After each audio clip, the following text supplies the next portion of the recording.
আজকে আমরা brown spot of rice এই ডিজিটের সম্পর্কে একটুখানি পড়াশোনা করে নিই। সিসি ওয়ান জেনারেল আর আগের থার্ড ইয়ারে ছিল, এখন সেমিস্টার ওয়ান জেনারেলে আছে। ব্রাউন স্পট অফ রাইস 76-এর মন্বন্তরের জন্য দায়ী, এটা যেটা আমরা জানি। ঘটনাটা যে 90% ক্রপ নষ্ট করে দিয়েছিল, মানে ধান। শুধু ভারতবর্ষ নয়, গোটা সাউথ এশিয়া জুড়ে এর ভয়ঙ্কর ডিভাস্টেটিং প্রভাব চলেছিল। এটা একটা ফাঙ্গাল ডিজিজ। এটা এর সাথে একটা ছোট গল্পও জুড়ে আছে। তো 1942 মানে শিল্প বিপ্লব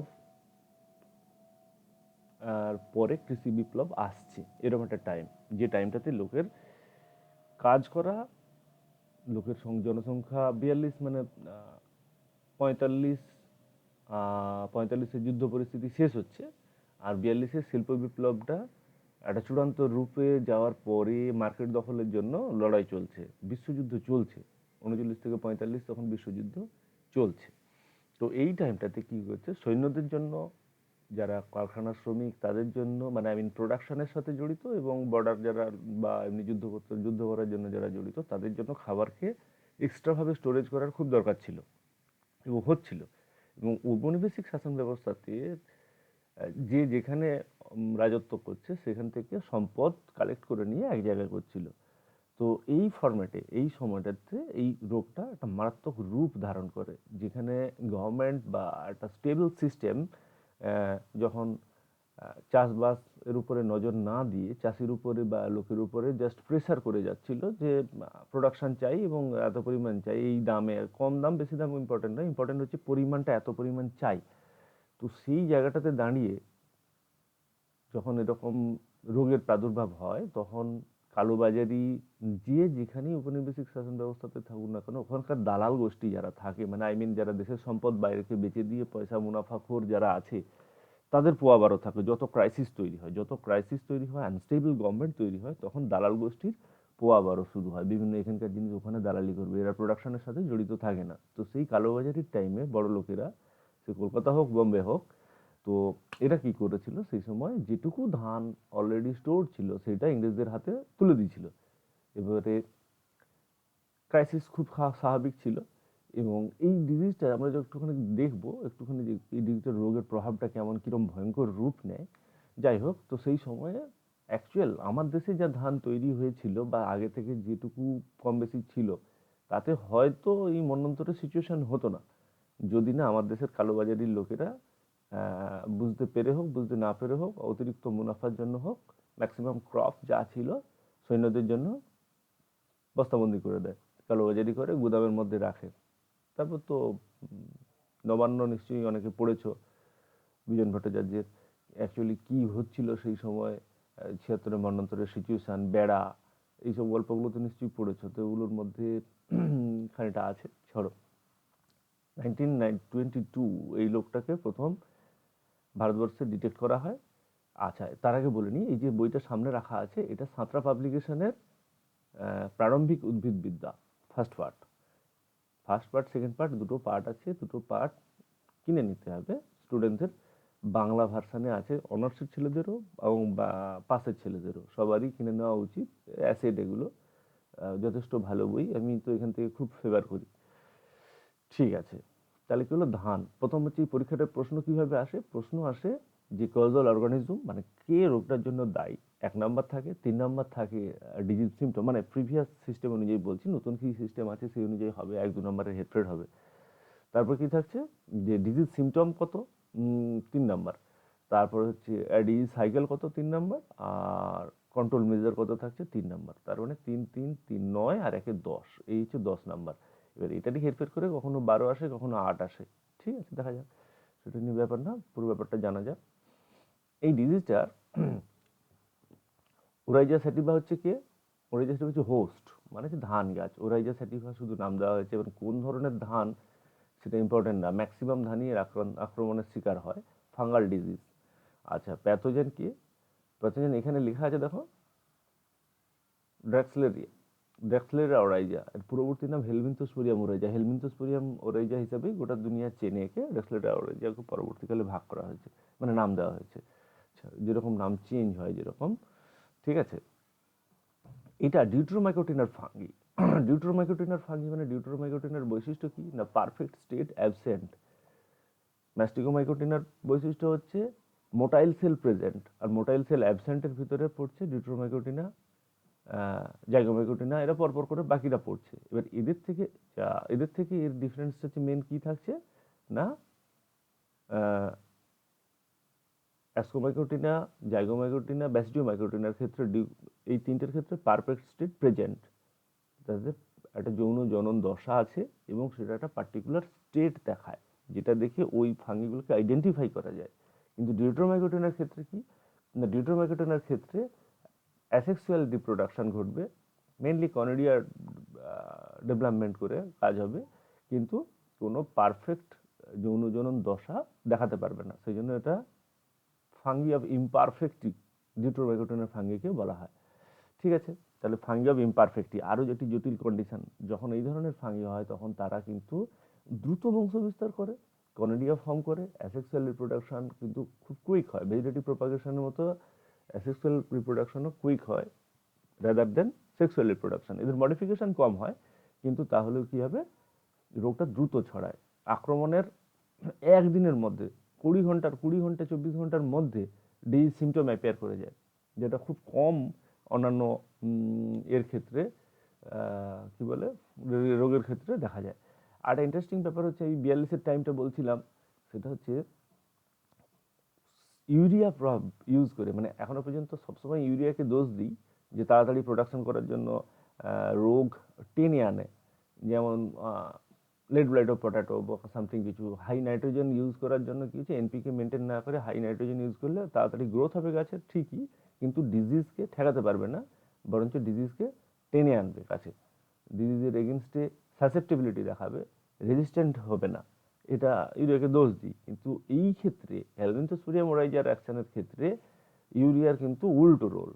যখন 42-এর এই মারাত্মক সিচুয়েশনটা ঘটছে আর পরবর্তীকালে সার হিসাবে জাপানিজরা ইউরিয়াকে সারা পৃথিবীতে ছড়াচ্ছে, তখন ব্রাউন স্পট অফ রাইস কন্ট্রোলের ক্ষেত্রে ইউরিয়ার নাম মানে সবার মুখে মুখে ছিল, এবং যার জন্যই নাইট্রোজেন সার হিসাবে ইউরিয়া বাজারে এত বিরাট বড় বাজার দখল করতে পেরেছে। আজও লোক ইউরিয়ার নেশা থেকে বেরোতে পারেনি, কিছু হলেই চাপান সার হিসাবে ইউরিয়া সার মিনিমাম একটুখানি দেওয়া হয়। তা বেশ কিছু fungal disease, asexual spore reproduction, asexual spore তৈরিকারী যে সমস্ত ফাঙ্গাস, স্পেশালি ডিউট্রোমাইকোটিনাল ফাঙ্গাস বেশ কিছু, তাদেরকে কন্ট্রোল করার জন্য সিরিয়াসলি নাইট্রোজেনের প্রভাব যথেষ্ট বেশি। মানে ইউরিয়া এখানে একটু বেশি ইউজ করলে হেলমিনথোস্পোরিয়াম ওরাইজার বাড়বাড়ন্ত ঠেকানো যায়, খুব দ্রুত রিকভারি নেয়, যে সমস্ত জায়গাগুলোকে ক্ষত হয়ে যাচ্ছে সেগুলো থেকে দ্রুত রিকভারি নেয় এবং মাইসেলিয়ার ডেভেলপমেন্টটা বেশ খানিকটা আটকে দিতে পারে। যাই হোক, তাহলে আমরা রোগ লক্ষণের দিকে যাব। ডিজিজ রোগ লক্ষণের দিকে যদি যাই, রোগ লক্ষণটা কেমন হবে, মূল ছাড়া আর ধানের সমস্ত জায়গায় এরা আক্রমণ করে ফেলে। বাদামি রঙের চিটে রোগ, এটা তো নামটাই আমরা জানি, তো সেই হচ্ছে জ্বলে পুড়ে যাওয়া একটা পোর্শন, এবং সেটা বাদামি রঙের স্পট, ছোট ছোট ছোট ছোট ছোট স্পটে ভর্তি করে দিচ্ছে। আমি এটা ইন্টারনেট থেকে এমনি একটা কপি করেই বসালাম, গোটা পাতাটাই এরকম যাচ্ছে। যদি ইয়ং স্টেজে থাকে তাহলে সেই গাছটা ওখানেই শেষ, যদি একদম ফলন্ত স্টেজের কাছেও যায়, যখন যেখানে যেখানে আক্রমণ হবে সেই জায়গা সেলগুলো ডিস্ট্রয় হবে। মানে এর আক্রমণের সিস্টেমটাই হচ্ছে যে মাইসেলিয়া, মানে সরু সরু ফাঙ্গাল যে সূত্র, অনুসূত্র মাইসেলিয়া, সেটা বীজের ভিতর থেকে হোক আর স্টোমাটার ভিতর থেকে হোক, যেভাবে হোক এলো, যদি বীজের ভিতরে থাকে তাহলে সেখান থেকে ডেভেলপ করে গাছের ভিতর দিয়ে দিয়ে দিয়ে ডেভেলপ করলো। ডেভেলপ করার পরে কি করলো না, যাওয়ার পরে এখানে একটা ছোট্ট একটা ছবি এঁকে ফেলা যেতে পারে, একটা সেল, এই একটা সেল, এর গায়ে আর একটা সেল আছে, এই দুটো সেলের মেন কেসটা কি, এইটা হচ্ছে মিডিল ল্যামেলা, এটা হচ্ছে পেকটিনাস লেয়ার, তারপরে প্রাইমারি ওয়াল, তারপরে সেকেন্ডারি ওয়াল, এইটার মধ্যে সেলের ভিতরে আছে। ঠিক আছে, তাহলে এই যে মাঝখানে যেটা একদম প্রথম যে গঠনটা, দুটো সেল আলাদা হওয়ার জন্য যে প্রথম যে গঠনটা ছিল, পাতলা একটা যে গঠন ছিল মিডিল ল্যামেলা, এই এই যে জায়গাটাতে ছিল, এই জায়গাটা কি ছিল, এটা পেকটিনের, এটা পেকটিনের অংশ। এবার এর ব্রাউন স্পট অফ রাইসের যে মাইসেলিয়া এখন ডেভেলপ করে করে আসছে, যে এরকম ডেভেলপ করে করে আসছে যে মাইসেলিয়াটা, সেপ্টেড মাইসেলিয়া এরকম করে ডেভেলপ করে করে আসছে। কি করছে, এই পেকটিনাস লেয়ারকে নষ্ট করে দিচ্ছে। তাহলে এই জায়গাটাই যদি ক্ষত করে দেয়, তাহলে এই দুটো, তাহলে কি হবে, প্রোটোপ্লাজমকে আক্রমণ করতে ভীষণ সুবিধা হয়ে যাবে। তাহলে মিডিল ল্যামেলা ক্ষতিগ্রস্ত করে দেয়। ক্ষতিগ্রস্ত করার পরে ইয়ংগুলো তো অনেক বেশি পরিমাণে মানে নতুন, এই জন্যই ইউরিয়ার অ্যাকশনটা বেশি, যে তাড়াতাড়ি ক্ষতস্থানকে রিকভারি নিতে পারছে, তখনই এর রেহাই থেকে, এর আক্রমণ থেকে বাঁচতে পারছে। তাহলে কি হচ্ছে, যে ইয়ং যে সমস্ত সেল তৈরি হচ্ছে, সেগুলোর মিডিল ল্যামেলা ক্ষত হয়ে যাওয়ার সাথে সাথে কি হচ্ছে, প্রোটোপ্লাজম মিক্স হয়ে যাচ্ছে। তারপর এই প্রোটোপ্লাজমকে আক্রমণ করে প্রোটোপ্লাজম থেকে খাবার সংগ্রহ করে নিচ্ছে। তার মানে এই সেলটা গোটাটা জ্বলে গেল। এই যে পুরো একদম স্পট হয়ে গেছে, জ্বলে গেছে, আর কিছু নেই, সবুজের ছোপই নেই, একদম জ্বলে ব্রাউন ফ্লড সিরা বেরিয়ে গেছে। তো এর আক্রমণটা এরকমই। ইভিন পুষ্পমঞ্জরি, নতুন তৈরি হওয়া, সদ্য তৈরি হওয়া ধান, তারপরে পাতা, ইয়ং মানে যে সমস্ত নতুন বার্ডিং হচ্ছে, গ্লুম, ইভেন যে ধানের বাইরে যে শক্ত যে কভারওয়ালা যে গ্লুমটা থাকে, স্পাইকের যে স্পাইকলেটের যে বিশেষ বৈশিষ্ট্য, বাইরে যে কভারওয়ালা গ্লুম, সেই গ্লুমের সেল পর্যন্ত ডিস্ট্রয় করে খেয়ে নেয়। তার মানে এর আসল হচ্ছে নরম সেল, মিডিল লেভেলা ভাঙো, প্রোটোপ্লাস্ট খাও, আর সেখান থেকে খাবার সংগ্রহ করো। তার মানে এর থেকে রেহাই পাওয়া উপায় নেই। মূল ছাড়া, গাছের মূল ছাড়া এর পুরোটাই আক্রমণের শিকার হয়। ঠিক আছে, আর যেখানেই যেখানে আক্রমণ হয় সেখানকার সেল ডিস্ট্রয় হয়ে যায়, এবং এই নেক্রোটিক সিমটম মানে মানে খেয়ে নেওয়া যে সিমটমটা, সেই সিমটম পড়ানো হয়নি, ঠিক আছে, পরের দিন পড়িয়ে দেবো। এই নেক্রোটিক সিমটমটা অ্যাপিয়ার করে, এবং এখানটাতে কি করছে না, ফাঙ্গাল ব্লাইট, ব্যাকটেরিয়াল ব্লাইটের মতো সেল জ্বলে যাবে এবং বাদামি বর্ণ ধারণ করবে। ঠিক আছে, প্রথমে খাবে যখন একটু হলুদ আভা নেবে, শুকিয়ে গেলেই বাদামি হয়ে যাবে। ডিজিজ সিমটম এসে গেল, হয়ে গেল, কমপ্লিট হয়ে গেল। ডিজিজ সাইকেল, ডিজিজ সাইকেলের ক্ষেত্রে আমরা খুব সহজ কথা, একদম সহজ কথা, ডিজিজ সাইকেল কথা ফার্স্ট আমরা একটুখানি দেখে নিই। কি হচ্ছে ডিজিজ সাইকেল, যেহেতু ডিউটেরোমাইকোটিন অন্তর্ভুক্ত, শুধুমাত্র অযৌন জনন করবে, মানে অ্যাসেক্সুয়াল রিপ্রোডাকশন করবে, যৌন জনন করতে পারবে না। ঠিক আছে, কি হচ্ছে সক্রিয় দশা আর এখানে নিষ্ক্রিয় দশা। নিষ্ক্রিয় দশা সক্রিয় দশার ব্যাপারটা হচ্ছে এরকম, যে ধান গাছ উপস্থিত নেই, ধানের নাড়া, গাছগুলোর গোড়া যেগুলো কাটা আছে, যেগুলো যেগুলো প্যারালাল হোস্ট, অন্যান্য ধান গাছের মতো সরু গাছ ফাছগুলো যেগুলো আছে, এগুলোর ভিতরে কনিডিয়া বা মাইসিলিয়া অবশিষ্টাংশ এখানে ডেভেলপ করছে, এখানে থাকছে। ধান বীজ দেওয়া হলো, বীজ দেওয়ার পরে সঙ্গে সঙ্গে কী করলো, ধানের সিডটা ভিতরেও মাইসেলিয়া থাকতে পারে যদি রোগাক্রান্ত যদি বীজ হয়, আর যদি বাইর থেকে আসে, যাই হোক, সেখানে ধরলো কনিডিয়া। ধান গাছ এইভাবে বাড়ছে, এইভাবে বাড়ছে ধান গাছ, সঙ্গে সঙ্গে সমান্তরালি বীজের গোড়া থেকেই মাইসেলিয়াও ডেভেলপ করছে, ও সঙ্গে সঙ্গে হচ্ছে, এই মাইসেলিয়া হচ্ছে, দিয়ে কী করছে, ব্যাস এই যে পাতা, যেই মুহূর্তে পাতা ডেভেলপ করে যাচ্ছে, আর এও পাতার স্টোমাটার ভিতর থেকে বাইরে বেরিয়ে পড়ছে, বাইরে বেরিয়ে পড়ে কি করছে না, কনিডিয়া ফর্ম করছে। কনিডিয়া ফর্ম আর কিছু না, এই মাইসেলিয়াটা যাচ্ছিল, মাইসেলিয়াটা এরমই ধরে যাচ্ছিল, সেপ্টেড মাইসেলিয়া মানে ব্যবধায়ক প্রাচীরযুক্ত মাইসেলিয়া, এইখানে মাথার দিকে একটু মোটা হলো।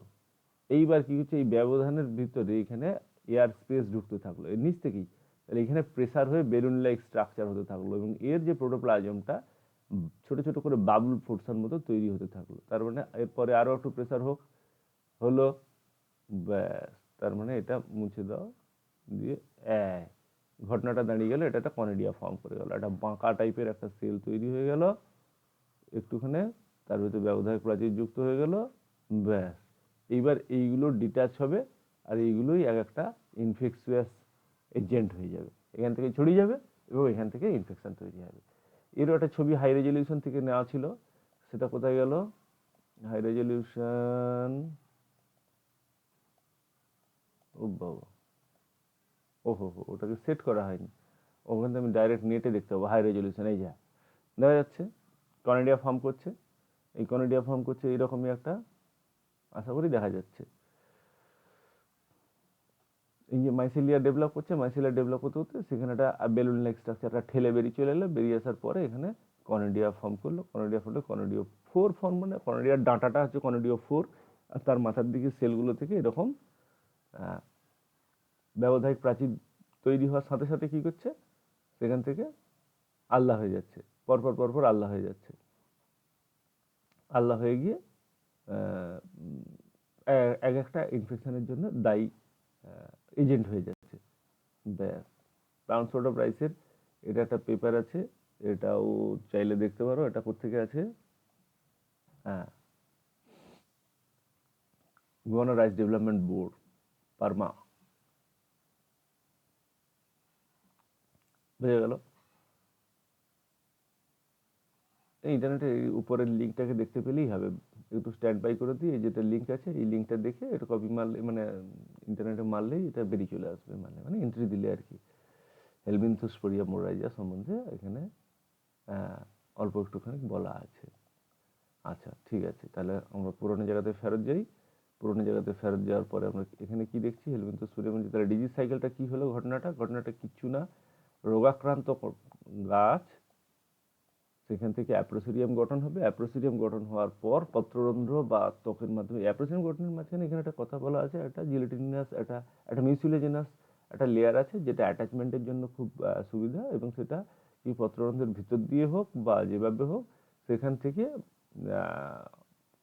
মাইসেলিয়াটা ডেভেলপ করবে, মিডিল ল্যামেলা ক্ষতিগ্রস্ত করবে এবং সেই সেল থেকে খাবার সংগ্রহ করে নেবে।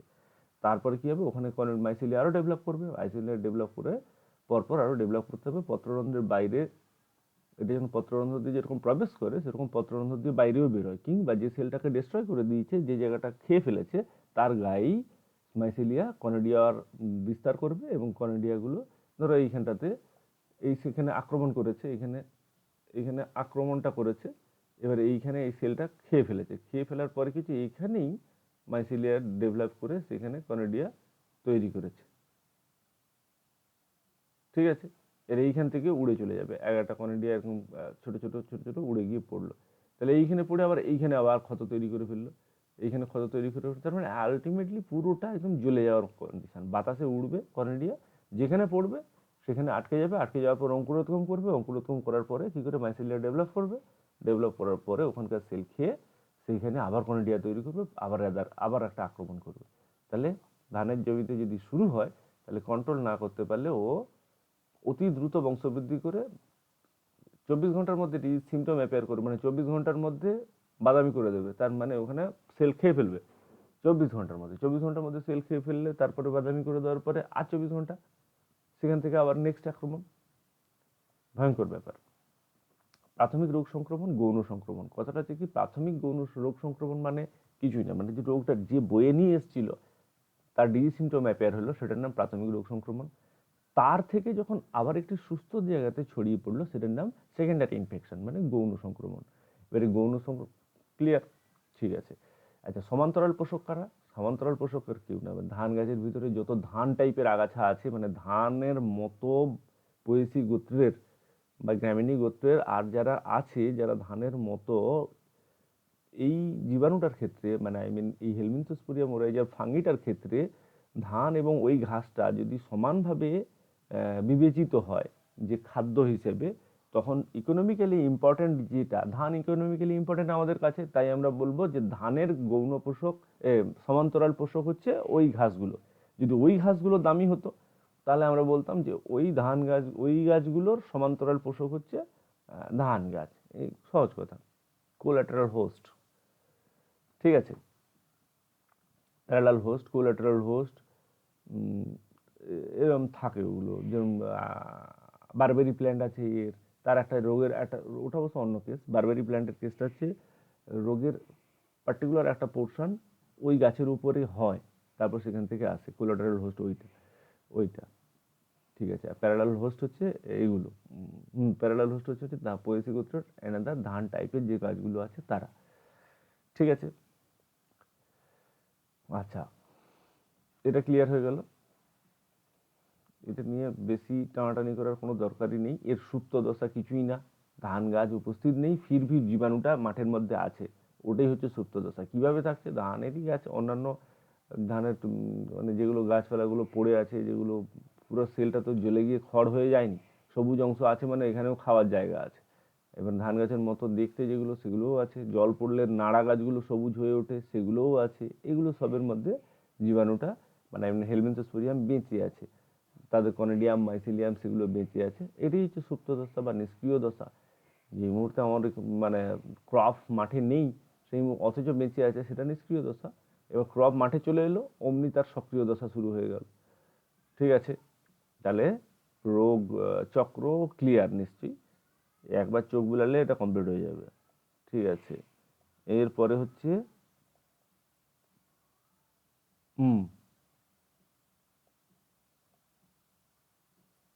এখানে পরিষ্কার লেখা আছে, পাতার প্যাথোজেনগুলো মধ্যচ্ছদা বা মিডিল ল্যামেলাকে আক্রমণ করে এবং টক্সিনের প্রভাবে প্রোটোপ্লাজম নষ্ট হয়ে যায়। সংক্রমিত হওয়ার 20 ঘন্টার মধ্যে কোষের বর্ণ পরিবর্তন ঘটে, কনেডের উপস্থিতির ফলে বাদামি বর্ণের দাগ সৃষ্টি হয়। আদি নালী মিউসিলেজ আবরণী দ্বারা আবৃত, ছত্রাকের প্রসবের সঙ্গে আটকে থাকতে সাহায্য করে। পরিষ্কার লেখা আছে, এর ভিতর থেকে সংক্রমণ নালী বা ইনফেকশন পেগ উৎপন্ন হয়, ভেদ করে পাতার অভ্যন্তরে প্রবেশ করে। ছাড়ো, কন্ট্রোল ডিজিজ। আচ্ছা, 3 নম্বর এখানে কমপ্লিট হয়ে গেলো। ছবি এঁকে এইভাবে যেটা দিলাম ওইটার মধ্যে ছবি এঁকে দিয়ে দিতে হবে। আচ্ছা, এবারে হচ্ছে কি control of disease. Control of ডিজিজে এখানে কি হচ্ছে, কালচারাল মেথড, কর্ষণ পদ্ধতি, কেমিক্যাল মেথড, কি সব লিখেছে, ফিজিক্যাল মেথড লিখতে হতো, ভৌত প্রক্রিয়াতে কেমিক্যাল মেথড লেখা আছে, এটা ফিজিক্যাল মেথড হবে, ভুল লেখা আছে।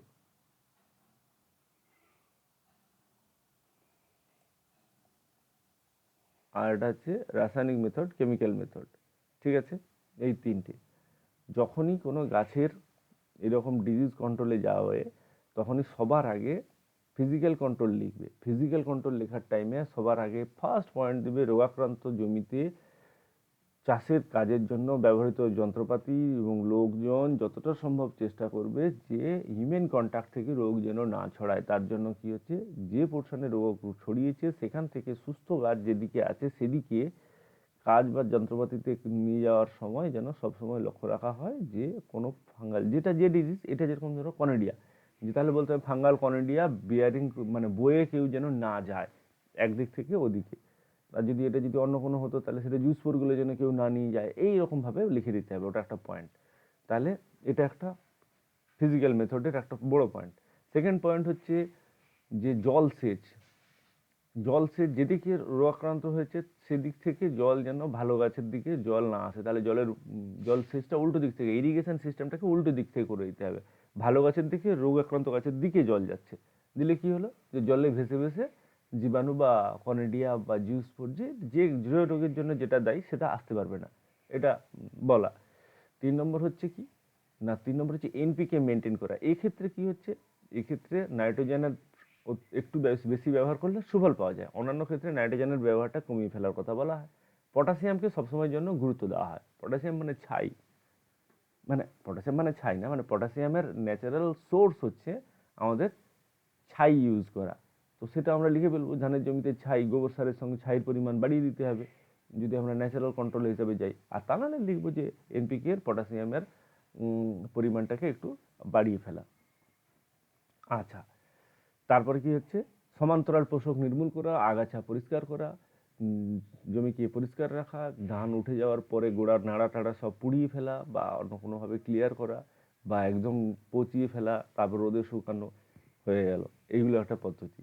তারপরে পদ্ধতিগুলো কি থাকছে না, গরম জলে 52, 55, 50 মানে 60-এর নিচে এই ডিজিজগুলোকে, ফাঙ্গাল ডিজিজগুলোকে কন্ট্রোল করার জন্য 45 থেকে 60 একটা রেঞ্জ।